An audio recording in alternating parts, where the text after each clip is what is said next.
Hi friends, welcome back to Vanishri Telugu blogs channel. ఈరోజు మన తెలుగు ఇళ్లల్లో ఎంతో సాంప్రదాయకంగా ఆరోగ్యంగా తినే చద్దన్నం గురించి మీతో షేర్ చేయబోతున్నాను. ఎండాకాలంలో శరీరానికి చల్లదనం ఇచ్చే ఆహారం చద్దన్నం. సింపుల్గా చేసిన హెల్త్కి చాలా ఉపయోగం అన్నమాట. ఇప్పుడు చద్దన్నం ఎలా తయారు చేశానో దాని బెనిఫిట్స్తో పాటు ఈ వీడియోలో చూపిస్తాను. అయితే వీడియోని లాస్ట్ వరకు తప్పకుండా చూడండి. ఇక్కడ నేను చద్దన్నానికి కావాల్సిన పదార్థాలు అయితే తీసుకున్నాను. ఏమేమి తీసుకున్నానో చూపిస్తాను రండి.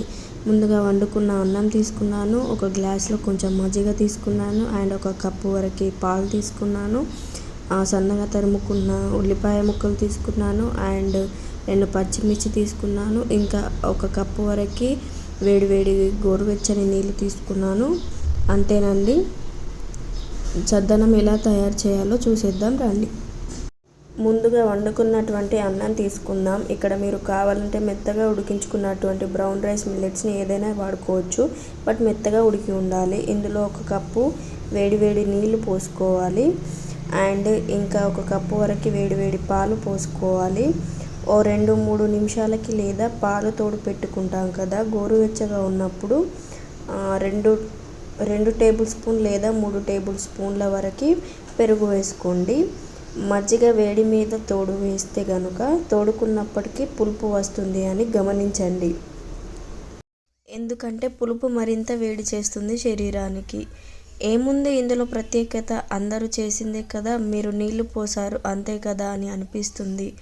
నిజమే, అలా నీరు పోసి తోడు పెట్టడం వల్ల పెరుగు తరకలుగా ఏర్పడదు, గట్టిగా తోడుకోదు.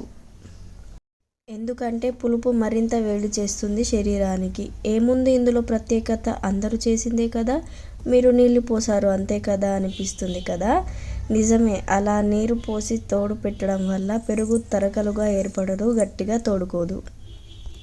పలుచగా గంజి అన్నంలాగా ఉంటుంది. ఆ గంజి అన్నం ఎంతో మేలు చేస్తుంది. మీలో చాలామందికి తెలుసు కదా, మన పెద్దవాళ్ళు పెరుగు వేడి అనడం.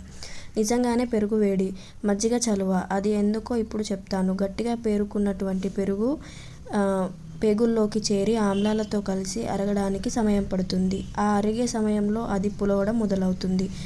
పులుస్తున్న కొద్దీ వేడి పెరుగుతుంది. అదే పెరుగు పలుచగా చేసి మజ్జిగ మారిస్తే పెరుగులోకి బ్యాక్టీరియా విచ్ఛిన్నమవుతుంది. పలుచని మజ్జిగ పేగుల్లోకి చేరి అది పులవడానికి మొదలయ్యే లోపే అరిగిపోతుంది. అందుకే మజ్జిగ చలువ అంటారు. నంజుకోవడానికి ఉల్లిగడ్డ ముక్కలు అండ్ 2 పచ్చిమిర్చి ముక్కలు కూడా వేసుకోవాలి. ఈ అన్నాన్ని రాత్రంతా తోడు పెట్టుకోవాలి. చూడండి మరుసటి రోజుకి పలుచగా ఎలా ఉందో. ఇందులో మీ రుచికి తగ్గట్టుగా సాల్ట్ వేసుకోండి. డయాబెటీస్, బీపీలు, అసిడిటీలు ఉన్న వాళ్ళకి అన్నం ఎంతో మేలు చేస్తుంది. ఇంకా ప్రెగ్నెన్సీ వాళ్ళకి, పిల్లలకి, ఆడపిల్లలకైతే చాలా హెల్ప్ఫుల్గా ఉంటుందన్నమాట ఈ రెసిపీ. ఎస్పెషల్లీ టోపికల్ క్లైమాట్స్లో ఉన్నటువంటి మనలాంటి వాళ్ళకి రోజు ఉదయం తినాల్సినటువంటి ఆహారం. అర్థమైందా పెరుగుకి మజ్జిగకి ఉన్న డిఫరెన్స్?